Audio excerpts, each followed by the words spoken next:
ಇನ್ನು ಅಮಿತ್ ಶಾ ಅವರ ಸಭೆಯಲ್ಲಿ ಕೆಸಿ ನಾರಾಯಣಗೌಡ ಅವರು ಕೂಡ ಭಾಗಿಯಾಗಿದ್ರು. ಮಾಜಿ ಸಚಿವ ಮಾಜಿ ಶಾಸಕ ನಾರಾಯಣಗೌಡ ಇವತ್ತಿನ ಸಭೆಯಲ್ಲಿ ಭಾಗಿಯಾಗಿದ್ರು.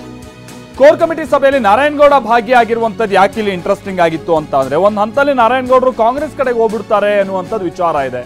ಅದರಲ್ಲೂ ಈ ಮಂಡ್ಯ ಭಾಗದಲ್ಲೆಲ್ಲ ಬಿಜೆಪಿ ಜೊತೆಗೆ JDS ಮೈತ್ರಿ ಮಾಡ್ಕೊಂಡಿರುವಂಥದ್ದು ಅವರಿಗೂ ಬಹಳ ಸಿಟ್ಟು ತರಿಸಿದೆ. ಮೊನ್ನೆ ಸುಮಲತಾ ಅವರನ್ನು ಭೇಟಿಯಾಗಿರೋದು, ಅದಾದ ನಂತರ ಅಲ್ಲಿ ಮುಖ್ಯಮಂತ್ರಿಗಳನ್ನ ಭೇಟಿ ಮಾಡಿರೋದು, ಸುಮಲತಾ ಅವರನ್ನು ಭೇಟಿ ಮಾಡಿ ನೀವೇ ಬಿಜೆಪಿ ಟಿಕೆಟ್ ಉಳಿಸ್ಕೊಳ್ಳಿ ಅನ್ನುವಂಥ ಒತ್ತಾಯ, ಈ ಥರದೆಲ್ಲ ನಾರಾಯಣಗೌಡರು ನಡೀತಾ ಇದೆ. ಮುಖ್ಯಮಂತ್ರಿಗಳನ್ನು ಕೂಡ ಭೇಟಿಯಾಗಿದ್ದಾರೆ. ಹೀಗಾಗಿ ಇವತ್ತಿನ ಸಭೆಯಲ್ಲಿ ಬಹುಶಃ ಅವ್ರು ಭಾಗಿಯಾಗಲ್ಲ ಅನ್ನೋ ರೀತಿಯಾಗಿತ್ತು, ಬಟ್ ಇಲ್ಲ ಭಾಗಿಯಾಗಿದ್ದಾರೆ. ಹಾಗಾಗಿ ನಾರಾಯಣಗೌಡ ಅವರ ಮುಂದಿನ ನಡೆ ಏನು ಅನ್ನುವಂಥದ್ದು ವಿಚಾರ ಈಗ ಬಹಳ ಚರ್ಚಿತ ಆಗಿರುವಂತಹ ಸಂಗತಿ.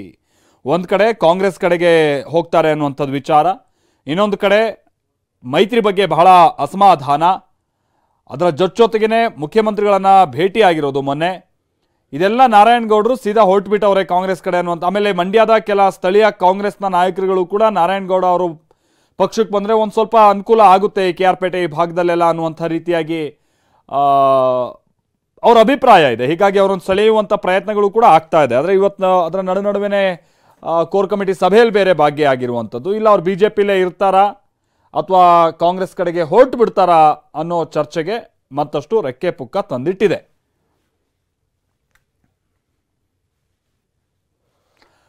ಆಮೇಲೆ ಒಂದು ಹಂತದಲ್ಲಿ BY ವಿಜಯೇಂದ್ರ ಅವರು ಬಿಜೆಪಿಯ ರಾಜ್ಯಾಧ್ಯಕ್ಷ ಆದಂಥ ನಂತರದಲ್ಲಿ ಬಹುಶಃ KC ನಾರಾಯಣಗೌಡರು ಇನ್ನು ಕಾಂಗ್ರೆಸ್ ಕಡೆಗೆ ಹೋಗುವಂಥದ್ದು ಯೋಚನೆ ಇದೆಲ್ಲ ಮಾಡಲ್ಲ ಅನ್ನುವಂಥ ರೀತಿಯಾಗಿ ಕೆಲ ಚರ್ಚೆ ಆಯಿತು. ಯಾಕಂತಾದರೆ ಕಳೆದ ಬಾರಿಯ ಬೈ ಎಲೆಕ್ಷನ್ ಸಂದರ್ಭದಲ್ಲೆಲ್ಲ ಅವ್ರನ್ನೆಲ್ಲ ಗೆಲ್ಸ್ಕೊಂಬರುವಂಥ ನಿಟ್ಟಿನಲ್ಲಿ ಭಾಳಷ್ಟು ಪ್ರಯತ್ನಗಳು ಆ ಕಡೆಯಿಂದ BS ಯಡಿಯೂರಪ್ಪನವ್ರ ಕಡೆಯಿಂದ ವಿಜಯೇಂದ್ರ ಕಡೆಯಿಂದೆಲ್ಲ ಆಗಿತ್ತು. ಬಟ್ ಇಲ್ಲ, ಅವ್ರಿಗಿನ್ನೂ ಅಸಮಾಧಾನ ಇದೆ ಅನ್ನುವಂಥದ್ದು ಭಾಳ ಸ್ಪಷ್ಟ. ಅದಕ್ಕೆ ಮೊನ್ನೆಯಿಂದ ಅವ್ರು ಕೊಡ್ತಾ ಇರುವಂಥ ಸ್ಟೇಟ್ಮೆಂಟ್, ಅವ್ರ ಕೆಲ ನಡೆಗಳನ್ನು ನಾವು ನೋಡ್ತಾ ಇದ್ದೀವಿ. ರಾಮ್ ಇದಕ್ಕೆ ಸಂಬಂಧಪಟ್ಟಂಗೆ ಮತ್ತಷ್ಟು ಡೀಟೇಲ್ಸನ್ನು ಕೊಡ್ತಾರೆ. ನಮ್ಮ ಜೊತೆಗೆ ನೇರ ಸಂಪರ್ಕದಲ್ಲಿ ಜಾಯ್ನ್ ಆಗ್ತಾ ಇದ್ದಾರೆ. ರಾಮ್, ಬಹುಶಃ ಇವತ್ತು KC ನಾರಾಯಣಗೌಡರು ಸಭೆಗೆ ಹೋಗ್ತಾರಾ ಇಲ್ವಾ ಅನ್ನುವಂಥದ್ದು ಹೌದು ಒಂದು ಕುತೂಹಲ ಹುಟ್ಟಿಸಿದಂಥ ಸಂಗತಿನೇ. ಒಂದು ಕಡೆ ಮೈತ್ರಿ ವಿಚಾರವಾಗಿ ಅವಳಿಗೆ ಬಹಳ ಬೇಸರ ಇದೆ, ಮತ್ತೊಂದು ಕಡೆ ಕಾಂಗ್ರೆಸ್ ನಾಯಕರನ್ನ ಭೇಟಿ ಆಗ್ತಾ ಇರೋದು, ಹಲವರು ಅವರನ್ನ ಕಾಂಗ್ರೆಸ್ ಕಡೆಗೆ ಸೆಳೆಯುವಂಥ ನಿಟ್ಟಿನಲ್ಲಿ ಪ್ರಯತ್ನ ಬಹಳ ಬಹಿರಂಗವಾಗಿ ಆಗ್ತಾ ಇದೆ.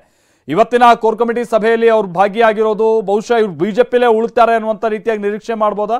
ಏನಾದ್ರು ರಿಯಾಕ್ಷನ್ಗೆ ಸಿಕ್ಕಿದ್ರಾ ರಾಮ್? ಮತ್ತೆ ಖಂಡಿತವಾಗಿ ಇವತ್ತೇನು ಅಮಿತ್ ಶಾ ಅವರ ಒಂದು ಕೋರ್ ಕಮಿಟಿಯ ಸಭೆ ಇದೆ, ಸಾಕಷ್ಟು ಮಹತ್ವವನ್ನು ಪಡ್ಕೊಂಡಿದೆ. ಅದರಲ್ಲೂ ಮೈಸೂರು, ಮಂಡ್ಯ, ಹಾಸನ, ಚಾಮರಾಜನಗರ ಜಿಲ್ಲೆಗೆ ಸಂಬಂಧಪಟ್ಟಂತೆ ಸಭೆ ಆಗ್ತಾ ಇದೆ. ಮಂಡ್ಯದ ವಿಚಾರವಾಗಿ ಹೆಚ್ಚಿನ ಒಂದು ಕುತೂಹಲ ಇದೆ, ಅದರಲ್ಲೂ ಪ್ರಮುಖವಾಗಿ ಮಾಜಿ ಸಚಿವ ನಾರಾಯಣಗೌಡ ಅವರ ವಿಚಾರವಾಗಿ. ಯಾಕಂದರೆ ಈಗಾಗಲೇ ಸಾಕಷ್ಟು ದಿನಗಳಿಂದ ಏನು BJP ಮತ್ತು JDS ಮೈತ್ರಿ ಆಯಿತು, ಪಕ್ಷದಿಂದ ಅಂತರವನ್ನು ಕಾಯ್ದುಕೊಳ್ಳುವಂಥ ಕೆಲಸವನ್ನು ನಾರಾಯಣಗೌಡರು ಮಾಡಿದ್ರು. ಅಷ್ಟೇ ಅಲ್ಲ, ಕಾಂಗ್ರೆಸ್ ಮುಖಂಡರನ್ನ ಭೇಟಿ ಮಾಡುವಂಥದ್ದು, ಖುದ್ದು CM ಸಿದ್ದರಾಮಯ್ಯ ಅವರನ್ನು ಸಹ ಭೇಟಿ ಮಾಡಿದ್ರು. ಹೀಗಾಗಿ ಇವತ್ತು ಕೋರ್ ಕಮಿಟಿಯ ಸಭೆಗೆ ನಾರಾಯಣಗೌಡರು ಹಾಜರಾಗ್ತಾರಾ ಇಲ್ವಾ ಅನ್ನೋ ಒಂದು ಕುತೂಹಲ ಎಲ್ಲರಲ್ಲೂ ಸಹ ಇತ್ತು. ಅಂತಿಮವಾಗಿ ನಾರಾಯಣಗೌಡರು ಅಮಿತ್ ಶಾ ಅವರ ಈ ಒಂದು ಸಭೆಯಲ್ಲಿ ಭಾಗಿಯಾಗಿದ್ದಾರೆ. ಆದರೆ ಅವರು ಪಕ್ಷದಲ್ಲೇ ಉಳಿತಾರ ಅಥವಾ ದೂರು ದುಮ್ಮಾನಗಳನ್ನು ಹೇಳ್ಕೊಳ್ಳಿಕ್ಕೆ ಇಲ್ಲಿ ಬಂದಿದ್ದಾರೆ ಅನ್ನೋದು ಈಗ ಸದ್ಯಕ್ಕೆ ಕಾದು ನೋಡಬೇಕಾಗಿದೆ. ಯಾಕಂದರೆ ನಾರಾಯಣಗೌಡರಿಗೆ ಆ ಒಂದು ಮೈತ್ರಿ ಆದ ದಿನದಿಂದಲೂ ಸಹ ಒಂದು ಅಸಮಾಧಾನ ಇತ್ತು. ಯಾಕಂದರೆ ಅವರ ಸೋಲಿಗೆ ಸಾಕಷ್ಟು ಪ್ರಯತ್ನವನ್ನು JDSನವರು ಪಟ್ಟಿದ್ರು. BY ವಿಜಯೇಂದ್ರ ಯಡಿಯೂರಪ್ಪನವರ ಒಂದು ಸತತ ಪರಿಶ್ರಮದಿಂದ ಗೆದ್ದೆ ನಾನು ಅನ್ನೋ ಒಂದು ಮಾತನ್ನ ಹೇಳಿದರು. ಹೀಗಾಗಿ ಎಲ್ಲೋ ಒಂದು ಕಡೆ JDSನ ಜೊತೆ ಕೆಲಸ ಮಾಡಬೇಕಲ್ಲ ಮತ್ತೆ ಅನ್ನೋ ಒಂದು ಅಸಮಾಧಾನ ಅವ್ರನ್ನ ಕಾಡ್ತಾ ಇದೆ. ಹೀಗಾಗಿ ಈ ಸಂಬಂಧವಾಗಿ ನಾರಾಯಣಗೌಡರು ಪಕ್ಷದಲ್ಲೇ ಉಳಿತಾರ ಅಥವಾ ಕಾಂಗ್ರೆಸ್ ಪಕ್ಷವನ್ನು ಸೇರ್ತಾರ ಅನ್ನೋ ಚರ್ಚೆಯ ನಡುವೆ ಇವತ್ತು ಸಭೆಯಲ್ಲಿ ಅವರು ಹಾಜರಾಗಿದ್ದಾರೆ.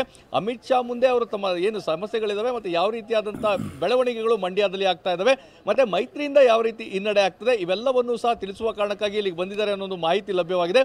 ಸದ್ಯಕ್ಕೆ ಅಮಿತ್ ಶಾ ಅವರ ಸಭೆಯಲ್ಲಿ ನಾರಾಯಣಗೌಡ ಸಹ ಭಾಗಿಯಾಗಿದ್ದಾರೆ. Malthesh, thank you Ram.